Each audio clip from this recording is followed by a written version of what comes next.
매주 이 시간 뇌가 가진 신비한 능력과 작용 원리를 살펴보고 생활 속에 응용할 수 있는 훈련 방법도 알아봅니다. 재미있는 뇌 이야기 한국뇌과학연구원 노영철 브레인 트레이너와 함께합니다. 안녕하세요. 네, 안녕하세요. 네, 뇌는 훈련하면 변화할 수 있다. 네. 그러니까 뇌의 가수성 아주 네. 중요하다. 이런 말씀 자주 해주셨는데 네. 이번에 보니까 뇌 가수성 분야에서 세계적인 석학이 한국에 오셨더라고요. 네. 예. 뇌 가소성에 대해서 세계 최초로 이제 논문을 발표한 이제 이 학계에서는 뇌 가소성의 아버지라고도 불리시더라고요. 네. 마이클 머제니치 박사님이 지난주에 한국에 오셨습니다. 네. 그래서 저희 쪽 이제 브레인 트레이너 협회와 글로벌 사이버 대학교 뉴런 러닝이 이제 주최하는 세미나에서 뇌 가소성과 회복이라는 주제로 강연을 하셨어요. 예. 네, 저도 강연 참석해서 가소성에 대해서 또 한번 깊이 이해할 수 있는 기회가 되었었습니다. 네. 한국 두뇌 훈련 분야에서도 아무래도 의미 있는 행사가 되지 않았을까 싶은데요. 네. 우선 청취자분들 위해서 네. 이 뇌 가소성에 대해서 좀 더 정확하게 짚어주시죠. 네네. 가소성이란 말은 원래 물리학에서 나오는 용어입니다. 네. 물체에 힘을 가했을 때 네. 그 힘에 의해서 변형된 형태가 네. 힘을 제거해도 유지되는 성질을 말하는데요. 찰흙을 상상하시면 네. 이해가 좀 쉬우실 것 같습니다. 네. 그 찰흙처럼 모양이 변한다는 것인데요. 네. 뇌도 이러한 가소성을 가지고 있다는 것이 뇌가소성입니다. 네. 그 뇌는 그런데 직접 힘을 가할 수는 없죠. 네. 뇌에 힘을 가하기 위해서는 이제 두개골도 이제 이 부분을 이제 해제해야 되고 하는 상황들이 있으니까 네. 이 뇌와 연결된 신체 부위, 인지, 사고, 작용으로부터 이제 정보 자극이 뇌 속에 전달될 텐데 이 자극이 지속적으로 일어날 때 뇌세포가 바뀌고 특정 영역이 구조가 바뀌고 하는 변화가 뇌에서 일어나는 것입니다. 이게 이제 뇌 가소성에 의한 뇌의 변화라고 볼 수 있겠습니다. 네. 그래서 기본적인 특징은 쓰면 쓸수록 그 뇌의 기능이 강화되고 안 쓰면 퇴화된다는 것입니다. 그렇긴 한데 이제 보통의 경우에 네. 뇌가 발달하고 네. 뭐 뇌가 개발되는 것 네. 그런 거 이제 어릴 때나 일어나는 것이지 네네. 성인이 돼서는 별로 그렇지 않다라고 생각되는 경우가 많거든요. 그렇죠. 많이들 그렇게 생각을 하십니다. 실제로 이 성인이 돼서 이제 나도 내 뇌가 이제 굳은 것 같아. 맞아요. 그런 말씀을 굳는다는 표현하죠. 네, 뇌가 네. 늙는다는 표현보다 뇌 그렇죠. 굳는다는 표현을 네. 더 많이 해요. 예전처럼 이렇게 잘 작동하지 않는다 이런 네네. 얘기를 하시는 분들 저도 주변에서 많이 봤는데요. 이번에 이제 박사님 강연에서 핵심 내용이 이거였습니다. 그러니까 뇌 가소성이 있다는 사실은 우리에게 평생 동안 활용하고 발전시킬 수 있는 자원이 있다는 뜻이다. 나이에 네. 상관없다는 거네요. 그렇죠. 그래서 나이에 상관없이 계속 뇌를 발전시킬 수 있다. 이렇게 이제 했었었고요. 예.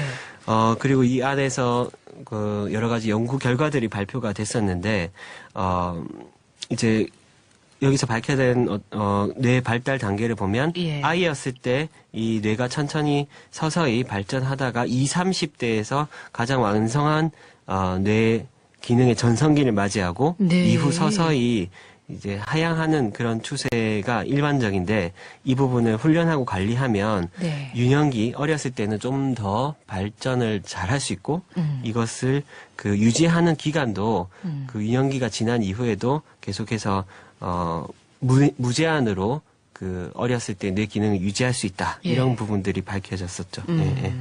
나이가 들면 생길 수 있는 치매와 같은 그런 질병과도 연관이 있을까요? 네, 물론 연관이 있습니다. 예.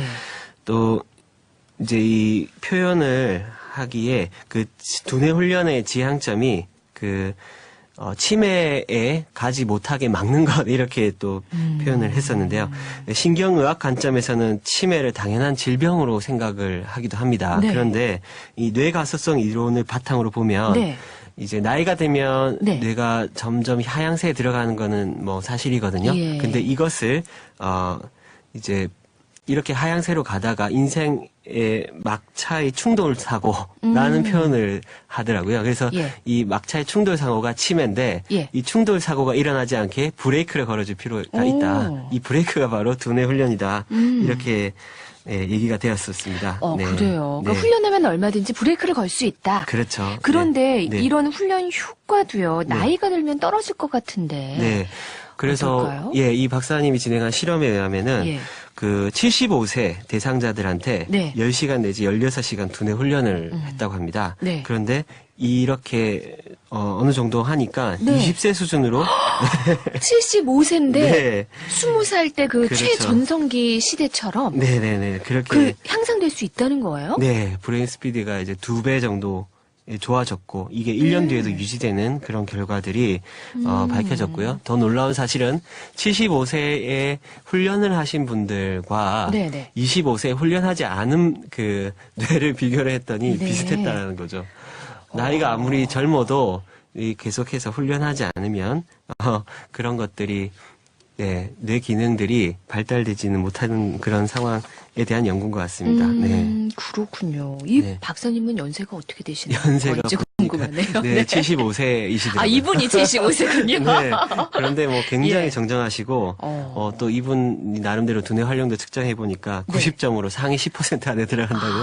아니, 본인이- 두뇌 활용도라는 걸 측정이 네. 가능한 거예요? 네, 이제 그런 걸 측정하는 방식들이 여러 방식이 있는데요. 그렇군요. 예, 그 박사님이 개발한 방식으로 했더니 네. 그렇게 10% 안에 들어간다고 자랑을 하셨습니다. 사실 뭐 네. 우리가 여러 가지 나이 들면서 겪게 되는 성인병과 같은 네. 질병들이 있잖아요. 그렇죠. 네. 그런데 제일 무서운 게 이제 어르신들 말씀이 치매다. 그렇죠.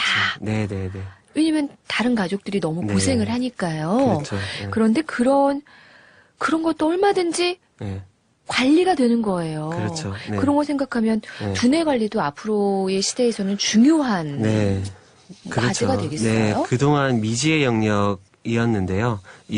지금 이제 소개해드렸던 마이클 머제니치 박사님과 같은 분들이 네. 또 여기에 대한 많은 연구 결과를 또 밝혀내면서 이제 뇌 건강을 이렇게 지킬 수 있고 관리할 수 있다라는 네. 차원이 이제 일반적인 상식이 돼가는 상황인 것 예, 같습니다. 예, 그래서 예. 앞으로는 이제 두뇌 검진을 하는 것이 자연스럽고 또 두뇌 체육관 같은 것이 생겨서 네 같이 또 두뇌를 예. 훈련하는 것이 뭐 일반적인 그런 예. 흐름이 되는 시대가 머지않았다고 생각이 됩니다. 우리의 네. 몸 단련시키기 위해서 네. 체육관 가듯이 두뇌 네. 훈련하는 그런 체육관도 생길 것이다. 그런 네. 예상인 네, 거예요? 네, 네. 아유, 그렇군요. 네. 예, 재미있는 이야기 오늘 여기까지 듣지요. 한국뇌과학연구원 노영철 브레인 트레이너와 함께했습니다.